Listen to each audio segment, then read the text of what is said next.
Hello दोस्तों, कैसे हो आप लोग। स्वागत है आपका आपके चैनल प्रदीप अड्डा में। दोस्तों, आज हम लोग यहाँ पर डीएलएड टेस्ट क्लास करने वाले हैं। जो हमारे भाई बहन फर्स्ट सेमेस्टर के हैं, सेकंड सेमेस्टर के हैं, थर्ड या फोर्थ सेमेस्टर के हैं, उन सभी के लिए एक बहुत ही ज़बरदस्त टेस्ट क्लास यहाँ पे स्टार्ट हो चुका है। आप लोग एक बार इस क्लास को अपने दोस्तों तक शेयर कर दीजिए। यहाँ पे आपको सभी सब्जेक्ट के क्वेश्चंस मिलने वाले हैं और आज आपको अपने आप को देखना है, अपने आप को तौलना है, अपने आप को नापना है कि आप कितने पानी में हो, कितना आप पढ़ते हो, कितना आपके पास नॉलेज है, कितना आपके पास नॉलेज नहीं है, अभी कितना आपका पढ़ना बाकी है, कितना आप पढ़ चुके हो। हर एक एक चीज़, हर एक एक प्रश्न, हर एक एक क्वेश्चंस यहाँ पे आपको मिलने वाला है।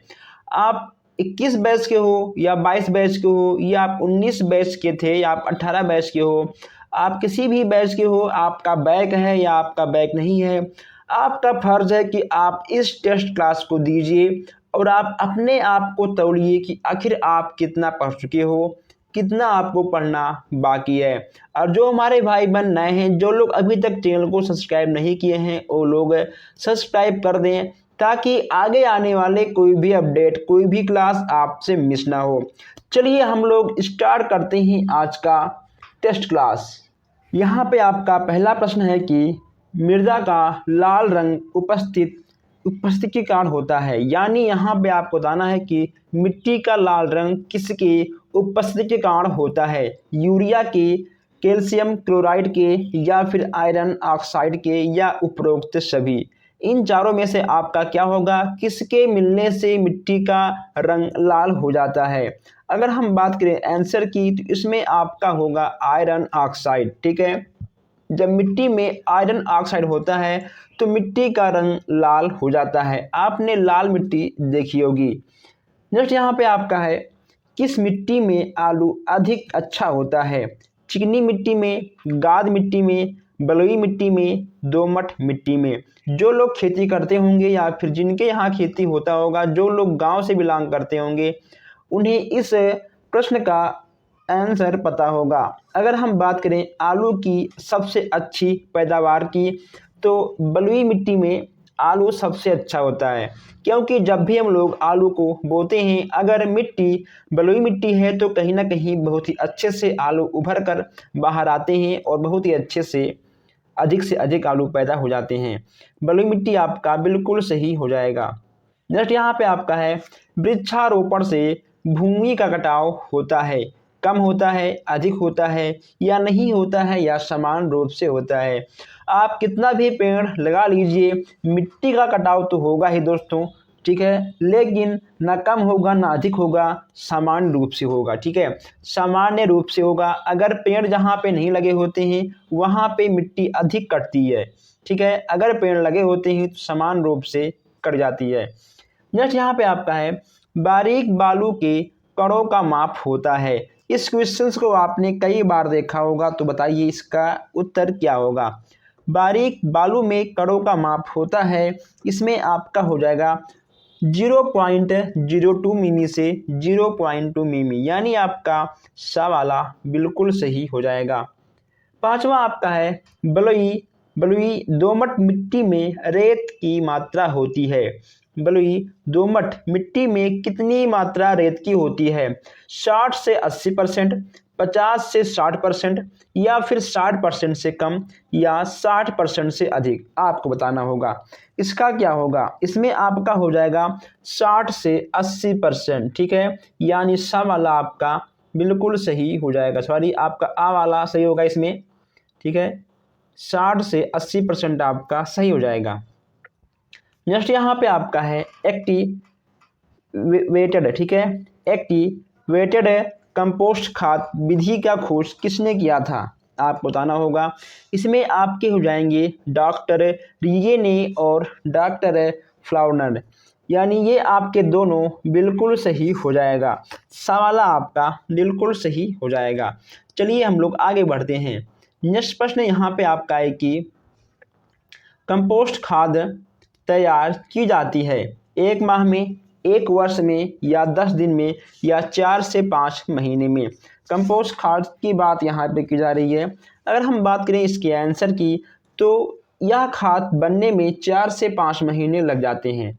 कितना लगता है? 4 से 5 महीने आपके लग जाते हैं। जस्ट यहाँ पे आपका है, इंदौर विधि में गड्ढे की माप होती है। इंदौर विधि में गड्ढे की माप होती है, इसमें आपको बताना होगा। अगर हम बात करें इसके सटीक आंसर की, तो इसमें आपका हो जाएगा 10 × 4 5/6 मीटर। ठीक है, बा वाला आपका बिल्कुल सही हो जाएगा। जैविक खाद का प्रभाव होता है, धीरे धीरे होता है, शीघ्रता से होता है, 11 वर्ष में होता है या फिर 1 दिन में होता है। जैविक खाद के प्रभाव की बात यहाँ पे की जा रही है। जैविक खाद का जो प्रभाव दोस्तों, वह कहीं ना कहीं धीरे धीरे आपको देखने को मिलता है। ठीक है, लेकिन जो आपके रासायनिक खाद होते हैं, ठीक है, उसका प्रभाव बहुत ही शीघ्र देखने को मिल जाता है। लेकिन रासायनिक खाद से अच्छा आपका जैविक खाद होता है। यह आपका कहीं ना कहीं खेतों को सुरक्षित भी रखता है और लंबे समय तक रहता है। जस्ट यहाँ पे आपका है, उर्वरक खाद का प्रभाव होता है 1 वर्ष बाद, 15 दिन बाद, या फिर शीघ्र से होता है या 10 वर्ष से बाद होता है। अब यहाँ पे आपसे उर्वरक खाद की बात की जा रही है। इसमें आपका होगा कि यह आपका शीघ्र से हो जाता है, इसका प्रभाव आपको बहुत ही शीघ्र देखने को मिल जाता है। नेक्स्ट यहाँ पे आपका है, ऑक्सीजन पोषक तत्व है। ऑक्सीजन पोषक तत्व की बात की जा रही है, बहुमात्रिक है या फिर अल्पमात्रिक है, बहुमात्रिक तथा न्यून मात्रिक है, उपरोक्त में से कोई नहीं है। अब यहाँ पर ऑक्सीजन पोषक तत्व की बात की जा रही है, इसमें आपका होगा बहुमात्रिक। ठीक है, बहुमात्रिक यानी आ वाला बिल्कुल सही हो जाएगा। जस्ट यहाँ पे आपका है, कंपोस्ट खाद बनाने की बंगलोर विधि के जनक थे। इसमें आपका क्या होगा? इसमें दोस्तों आपका क्या होगा, आप जरा मुझे कमेंट बॉक्स में इसका आंसर दीजिएगा। इसमें आपका हो जाएगा डॉक्टर CN आचार्य। डॉक्टर CN आचार्य आपके बिल्कुल सही हो जाएंगे। नेक्स्ट यहाँ पे आपको देखने को मिलेगा, हरी खाद बनाई जाती है। हरी खाद आपकी किससे बनाई जाती है? गोबर से या फिर हरे फसलों से, कूड़े करकट से या सूखी पत्तियों से। जब यहाँ पे आपकी हरी खाद की बात की जा रही है, जाहिर सी बात है आपका हरे फसलों से होगा। ठीक है, हरी खाद की बात की जा रही है तो आपका हरी फसलों से होगा। बिल्कुल नया प्रश्न है, जो प्रश्न आपको नया लगे आप उसको नोट करते हुए आगे बढ़िएगा। नेक्स्ट यहाँ पे आपका है, मुक्त बहुमात्रिक तत्वों की संख्या होती है, 5 होती है, 9 होती है, 7 होती है या 25 होती है। मुख्य बहुमात्रिक तत्वों की संख्या की बात की जा रही है, इसमें आपका 9 हो जाएगा। कितना होगा? 9 आपका बिल्कुल सही हो जाएगा। नेक्स्ट यहाँ पे आपका है, जस्ता है। जस्ता आपका क्या है? सूक्ष्म तत्व है या आपका मुख्य तत्व है या आपका सूक्ष्म और मुख्य दोनों है, उपरोक्त में से कोई नहीं है। अब यहाँ जस्ता की बात की जा रही है तो यह आपका एक प्रकार का सूक्ष्म तत्व हो जाएगा। क्या होगा? सूक्ष्म तत्व आपका बिल्कुल सही हो जाएगा। इसमें आपका आ वाला हो जाएगा। चलिए आगे बढ़ते हैं। नेक्स्ट यहाँ पे आपका है कि गोबर की खाद है, रासायनिक है, जैविक है, रासायनिक और जैविक दोनों है, उपरोक्त सभी कथन सत्य हैं। गोबर की खाद की बात की जा रही है, इसमें आपका जैविक बिल्कुल सही हो जाएगा। जैविक बिल्कुल सही आपका हो जाएगा। नेक्स्ट यहाँ पे आपका है 17वां की, हरी खाद के लिए उपरोक्त फसल होती है जिसमें पत्तियाँ होती हैं। अब यहाँ पर हरी खाद की उपरोक्त फसलों की बात की जा रही है जिसमें पत्तियाँ सबसे अधिक होती हैं। ऐसा फसल जिसमें पत्तियाँ सबसे अधिक होती हैं तभी जाकर आपका हरी खाद बन पाएगा, यानी आपका दा वाला बिल्कुल सही हो जाएगा। चलिए आगे बढ़ते हैं। नेक्स्ट यहाँ पे आपका 18वां क्वेश्चन है। 18वां क्वेश्चन यहाँ पे आपको दिख रहा है कि निम्न में से कौन सा तत्व मिट्टी से नहीं लिया जाता है? कौन सा तत्व मिट्टी से नहीं लिया जाता है, इसमें आपको बताना है। अगर दोस्तों हम बात करें आंसर की, तो इसका सबसे सटीक आंसर और सबसे अच्छा आंसर आपका हो जाएगा कार्बन। क्या होगा? कार्बन आपका बिल्कुल सही हो जाएगा। नेक्स्ट यहाँ पे आपका है कि पौधों में नत्रजन का कार्य होता है, इसमें आपका क्या होगा? अगर दोस्तों इसके हम आंसर की बात करें तो इसमें आपका होगा तीव्र एवं शीघ्र बढ़त। ठीक है, आपका आ वाला बिल्कुल सही हो जाएगा। नेक्स्ट यहाँ पे आपका है यूरिया का प्रयोग दिन प्रतिदिन बढ़ने का मुख्य कारण क्या है? जैसा कि आपको पता है कि लोग लगातार यूरिया का प्रयोग खेतों में कर रहे हैं, आखिर इसका मुख्य कारण क्या है? दोस्तों इसका मुख्य कारण आपका क्या है, इसका आंसर आपको कमेंट बॉक्स में देना होगा, क्योंकि आपको पता ही है कि आपके गांव मोहल्ले में, आपके आसपास में हर कोई खेती करता होगा, तो यूरिया का प्रयोग सबसे अधिक क्यों किया जाता है, इसका आंसर आपको कमेंट बॉक्स में देना होगा, वो भी मेन कमेंट बॉक्स में। ठीक है, मेन कमेंट बॉक्स में आपको इसका आंसर देना होगा। नेक्स्ट यहाँ पे आपका है पौधों के लिए किस तत्व की अधिक आवश्यकता होती है? पौधों के लिए किस तत्व की अधिक आवश्यकता होती है, इसका जवाब क्या होगा बताइए, इसका आंसर आपको देना है। इसमें आपका नाइट्रोजन बिल्कुल सही हो जाएगा। नेक्स्ट यहाँ पे आपका है कि निम्न में से नाइट्रोजन युक्त उर्वरक कौन सा होता है? सुपर फास्फेट होता है, या फिर बेसिक स्लैंग होता है, सोडियम नाइट्रेट होता है, या म्यूरिएट ऑफ पोटास होता है? ठीक है, इसको आप पोटास भी बोल सकते हो। इसमें आपका क्या होगा? इसमें आपका दोस्तों सा वाला बिल्कुल सही होगा, यानी सोडियम नाइट्रेट। ठीक है, आपका सा वाला बिल्कुल सही हो जाएगा। चलिए आगे बढ़ते हैं। नेक्स्ट यहाँ पे आपका 23 है, निम्न में से कौन प्रति हेक्टर अधिक जंतजन स्थापित करते हैं? इसमें आपका क्या होगा? इसका आपका जवाब देना होगा। इसमें आपका हो जाएगा लोबिया। ठीक है, लोबिया आपका बिल्कुल सही हो जाएगा।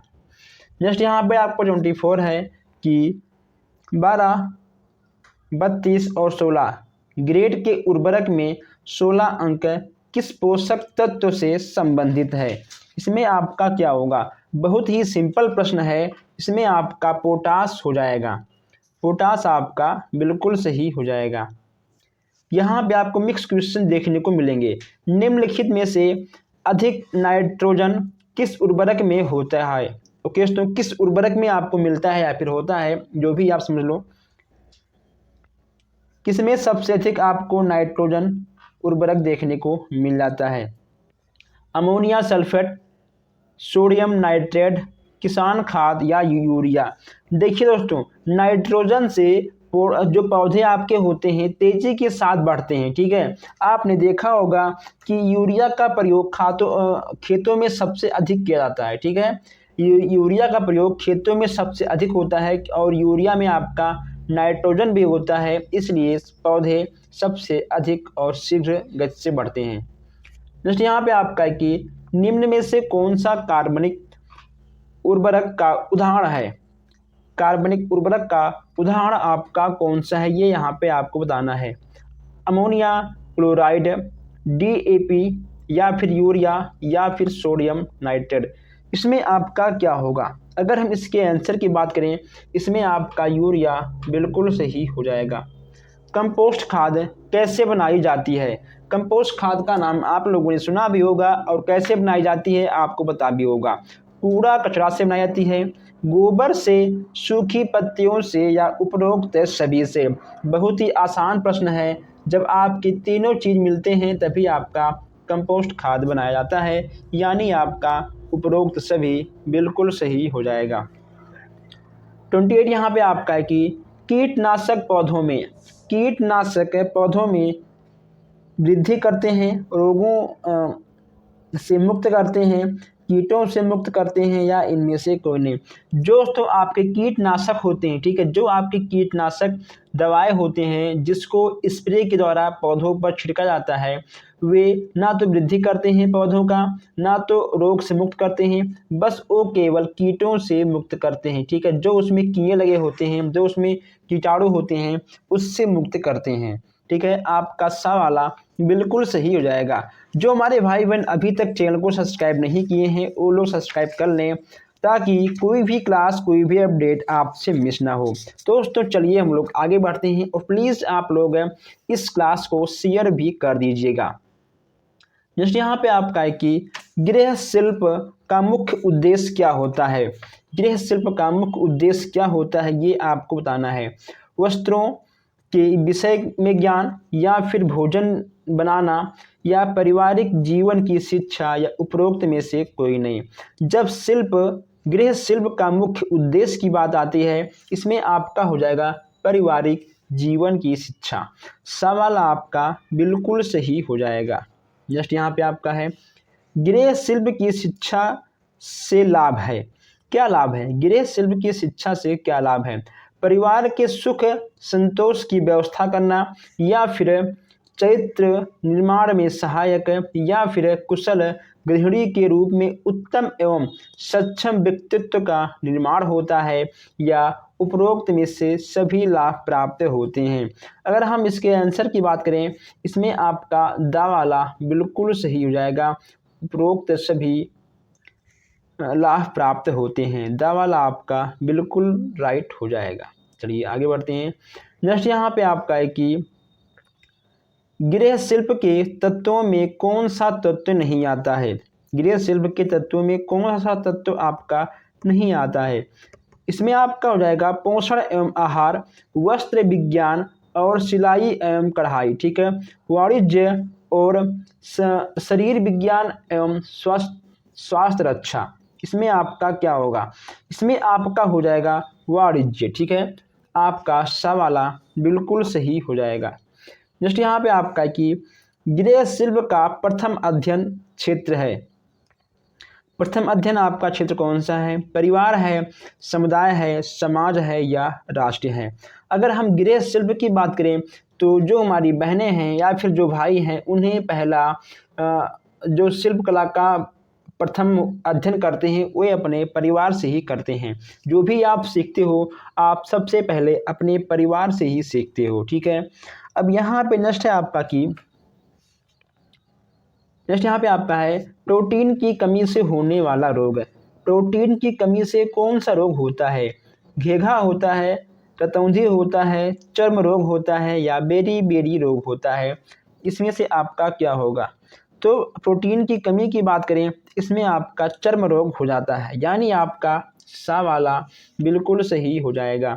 नेक्स्ट यहाँ पर आपका है कि प्रोटीन प्राप्ति के साधन है, यानी सबसे अधिक प्रोटीन आपको किससे मिलता है? सोयाबीन से, मूंगफली से, सेम से, या उपरोक्त सभी से। प्रोटीन की बात करें तो प्रोटीन आपको सोयाबीन से भी मिलता है, क्योंकि इसके भी अंदर तेल होता है। सेम से भी होता है, इसमें भी आपका तेल होता है। मूंगफली में भी होता है, क्योंकि मूंगफली में भी मूंगफली का तेल होता है। यानी आपका उपरोक्त सभी बिल्कुल सही हो जाएगा, ठीक है। दा वाला आपका बिल्कुल सही हो जाएगा। चलिए आगे बढ़ते हैं। नेक्स्ट यहाँ पे आपका है कि कार्बोहाइड्रेट प्राप्ति के मुख्य स्रोत कौन से हैं। कार्बोहाइड्रेट की बात की जा रही है यहाँ पर। शक्कर है, या फिर आपका गुड़ है, या शकरकंद है, या उपरोक्त सभी है। अगर आपको कार्बोहाइड्रेट प्राप्त करना है तो आपको शक्कर भी खाना होगा, गुड़ भी खाना होगा, शकरकंद भी खाना होगा, यानी आपका उपरोक्त सभी बिल्कुल सही हो जाएगा। कार्बोहाइड्रेट की कमी से कौन सा रोग होता है, या फिर क्या शरीर में बदलाव होता है? कार्बोहाइड्रेट की कमी से मोटापा होता है, या चर्बी अधिक होता है, या स्फूर्ति रहती है, या कमजोरी आती है। तो कार्बोहाइड्रेट की कमी से कमजोरी आपको देखने को मिल जाता है। अगर कार्बोहाइड्रेट अधिक होता है तो कहीं ना कहीं आपका मोटापा भी बढ़ सकता है और चर्बी भी आपकी अधिक हो सकती है। लेकिन अगर हम कमी की बात करें तो कमजोरी आती है। दा वाला आपका बिल्कुल सही हो जाएगा। वसा की मात्रा अधिक होती है। सबसे अधिक वसा आपको किस में मिलता है? मक्खन में मिलता है, सोयाबीन में मिलता है, या पनीर में मिलता है, या उपरोक्त सभी तीनों में मिलता है? इसमें आपका क्या होगा? वसा की मात्रा की अधिकता की बात की जा रही है तो मक्खन में भी आपको वसा मिल जाएगा, सोयाबीन में भी मिल जाएगा और पनीर में भी मिल जाएगा, यानी उपरोक्त सभी आपका बिल्कुल सही हो जाएगा। नेक्स्ट यहाँ पे आपका है, विटामिन सी की कमी से होने वाला रोग कौन सा है? विटामिन सी की बात की जा रही है। घेघा होगा, रतौंधी होगा, बेरी बेरी रोग होगा, या फिर स्कर्वी होगा। स्कर्वी दोस्तों बहुत ही खतरनाक रोग होता है। अभी आपको स्कर्वी के बारे में पूरी जानकारी नहीं है। जिस दिन आप जान जाओगे उस दिन आपके पैर तले ज़मीन खसक जाएगी। ठीक है, विटामिन सी की कमी से आपका स्कर्वी रोग होता है। ओके दोस्तों, चलिए आगे बढ़ते हैं। नेक्स्ट यहाँ पे आपको देखने को मिलता है कि बेरी बेरी रोग किस विटामिन की कमी से होता है? बताइए आप लोग, बेरी बेरी रोग आपका किस विटामिन की कमी से होता है? Vitamin A, vitamin C, vitamin K, या विटामिन ई? अगर हम विटामिन की बात करें तो विटामिन बी की कमी अगर आपको है तो आपको बेरी बेरी रोग होने का चांस हो जाता है। विटामिन बी, ठीक है, बी यानी बेरी बेरी रोग। आप इसे ट्रिक से भी याद कर सकते हैं। नेक्स्ट यहाँ पे आपका है, उचित मात्रा एवं अनुपात में भोजन ग्रहण करना कहलाता है। आपका क्या कहलाएगा? कुपोषण, अल्प पोषण, या फिर पर्याप्त पोषण, या उत्तम पोषण? उचित मात्रा की बात यहाँ पे की जा रही है। इसमें आपका उत्तम पोषण बिल्कुल सही हो जाएगा। नेक्स्ट यहाँ पे आपका है, अच्छे स्वास्थ्य के लिए आवश्यक है दूध और फल, हरी सब्जियां, मांस, मछली, या संयुक्त आहार? अगर दोस्तों आपको स्वच्छ रहना है तो क्या आपको केवल दूध और फल खाना होगा? क्या आपको केवल हरी सब्जी खानी होगी? क्या क्या आपको केवल मांस और मछली ही खानी होगी? नहीं, संयुक्त आहार। ठीक है दोस्तों, इसमें आपका सारा आहार आ जाएगा। अगर आपको स्वच्छ रहना है तो आपको संयुक्त आहार यानी आपका उसमें मांस, मछली, रोटी, दाल, चावल, सब्जी, ठीक है, दूध, दही, हर चीज़ उसमें होगा, तभी आप एक अच्छे स्वस्थ मनुष्य बन पाओगे। चलिए आगे बढ़ते हैं। नेक्स्ट यहाँ पे आपका है कि संयुक्त आहार को प्रभावित करने वाले तत्व आपकी कौन कौन से हैं? स्वास्थ्य है, जलवायु है, क्रियाकलाप है, या उपरोक्त सभी है? अगर हम इसके आंसर की बात करें तो इसमें आपका उपरोक्त सभी बिल्कुल सही हो जाएगा। कैसे? देखिए, अगर कहीं आपका स्वास्थ्य सही नहीं है तो भी आप संयुक्त भोजन नहीं कर पाओगे। ठीक है, अगर कहीं ना कहीं जलवायु गर्म है या फिर दोस्तों अधिक बरसात है तभी आपको हर चीज़ संयुक्त रूप से नहीं मिल पाएगा। अगर आपका क्रियाकलाप में गड़बड़ी है, आप रात में जागते हो, दिन में सोते हो, तो भी कहीं ना कहीं आपका खान पान अच्छे से नहीं हो पाएगा, यानी आपका दा वाला बिल्कुल सही हो जाएगा। चलिए, जैसे यहाँ पे आपका है कि भोजन पकाने में किसका प्रयोग हानिकारक होता है? अगर हम लोग भोजन पकाते हैं तो किसका प्रयोग हानिकारक होता है? घी का होता है, मसाले का होता है, सोडा का होता है, या इनमें से कोई नहीं? देखिए दोस्तों, जब भी शादी विवाह में जब भी हलवाई खाना पकाते हैं आपने देखा होगा कि वो अधिक से अधिक खाने को कम टाइम में पका देते हैं। कैसे? वो खाने में सोडा का यूज़ करते हैं। सोडा से खाना अधिक जल्दी पकता है, कहीं न कहीं यह स्वास्थ्य के लिए हानिकारक होता है। लेकिन जो घर में खाने पकते हैं वो कम पकते हैं, लेकिन लेट में पकते हैं, वो टाइम लेते हैं, लेकिन उसमें सोडा का प्रयोग नहीं किया जाता है। आपने देखा होगा शादी विवाह में कितना भी खाना हो उसको कम टाइम में पका देते हैं। किसके प्रयोग से? सोडा के प्रयोग से। इसीलिए कहते हैं लोग कि शादियों के जो खाना होते हैं कहीं न कहीं हानिकारक होते हैं, क्योंकि उसमें सोडा का प्रयोग अधिक किया जाता है। ठीक है, चलिए, थोड़ी मात्रा में कर सकते हो लेकिन अधिक मात्रा में करना हानिकारक होगा। भोजन पकाने से सबसे उत्तम विधि आपका क्या है? जल द्वारा, ताप द्वारा, वसा के द्वारा, या चिकनाई के द्वारा? अब यहाँ पर भोजन पकाने की उत्तम विधि की बात की जा रही है। इसमें ठीक है आपका हो जाएगा जल द्वारा, यानी आपका आ वाला बिल्कुल सही हो जाएगा। नेक्स्ट यहाँ पे आपका है, हरी पत्तेदार सब्जियों को अधिक पानी में पकाने से कौन से विटामिन नष्ट हो जाते हैं? अगर मान लो दोस्तों हरे पत्तेदार सब्जियों को अधिक पानी में पकाओगे तो उसमें कौन सा विटामिन नष्ट हो जाएगा? विटामिन ए, विटामिन सी या बी, या फिर विटामिन सी या विटामिन डी। अगर हम बात करें विटामिन की तो इसमें आपका विटामिन सी व बी कॉम्प्लेक्स जो होगा देखिए दोस्तों वह आपका कहीं ना कहीं नष्ट हो जाता है। संयुक्त आहार का कौन सा अवयव नहीं है? संयुक्त आहार का कौन सा अवयव नहीं है ये यहाँ पे आपको बताना है। कैलोरी, प्रोटीन, खनिज लवण या फिर मौसम एवं जलवायु, इसमें आपका क्या होगा? अगर हम दोस्तों बात करें आंसर की तो इसमें आपका मौसम और जलवायु से कोई मतलब नहीं है, ठीक है। यह आपका संयुक्त आहार में आता नहीं है, यानी आपका दा वाला सही है, क्योंकि यहाँ पे आपसे नहीं कहा गया है, ठीक है। यानी जो आपका गलत है वही आपका सही है।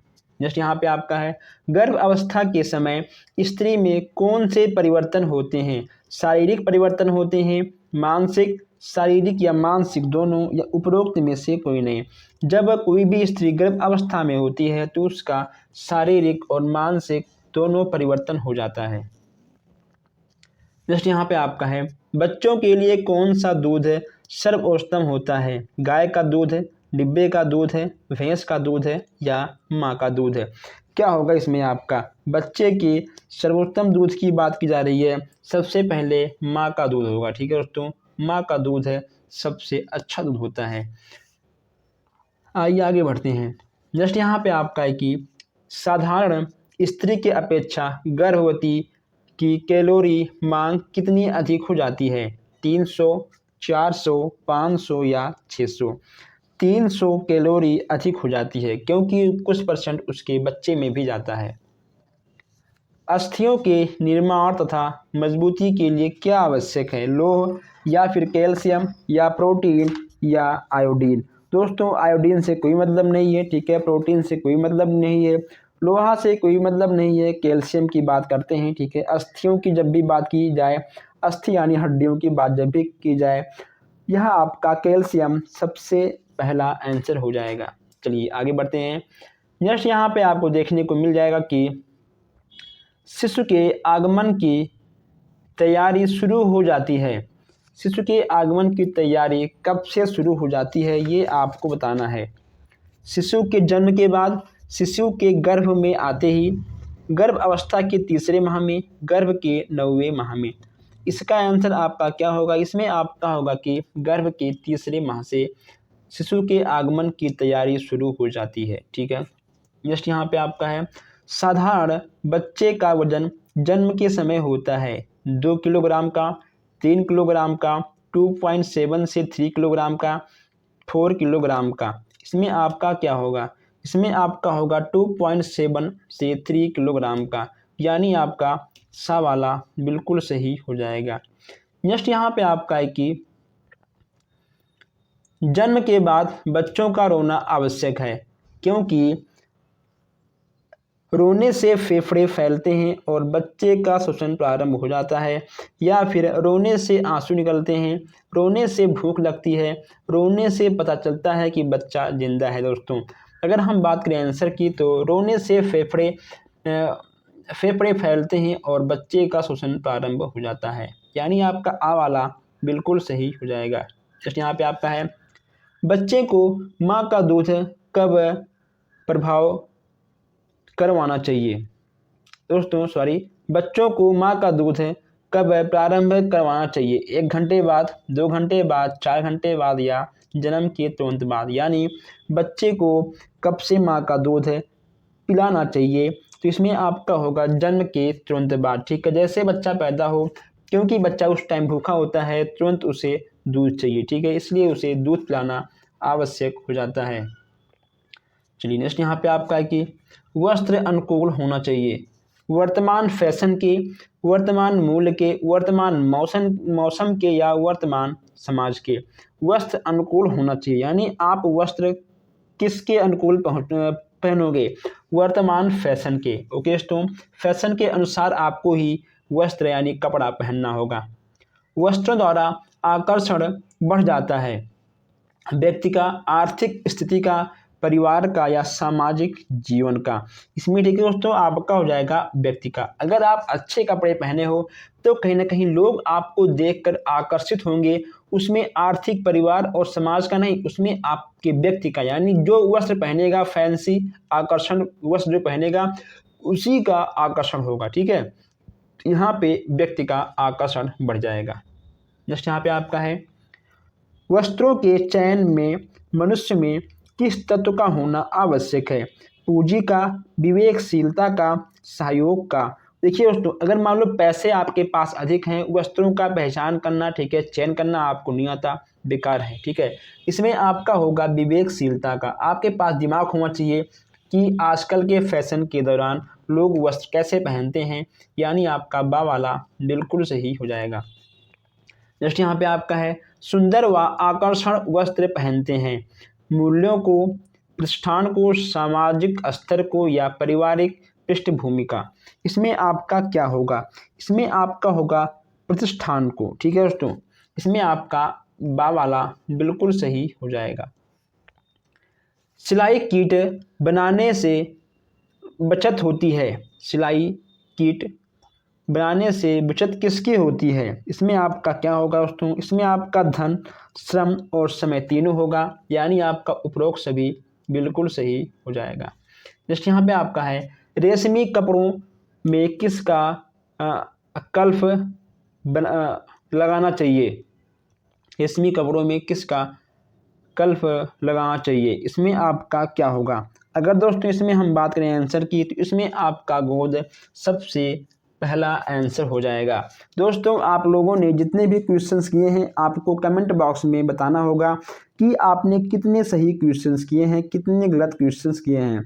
और जो हमारे भाई बहन नए हैं वो लोग चैनल को सब्सक्राइब कर लें ताकि कोई भी क्लास आपसे मिस ना हो। प्लीज़ आप लोग वीडियो को लाइक भी कर दिया करिए। आपके एक लाइक से हमें थोड़ा सा मोटिवेशन मिलता है और कुछ भी नहीं होता। ठीक है, तो आप लोग वीडियो को लाइक भी कर दीजिएगा और आपको डिस्क्रिप्शन में व्हाट्सएप ग्रुप मिल जाएगा, आप जाकर ग्रुप से ज्वाइन कर लीजिए।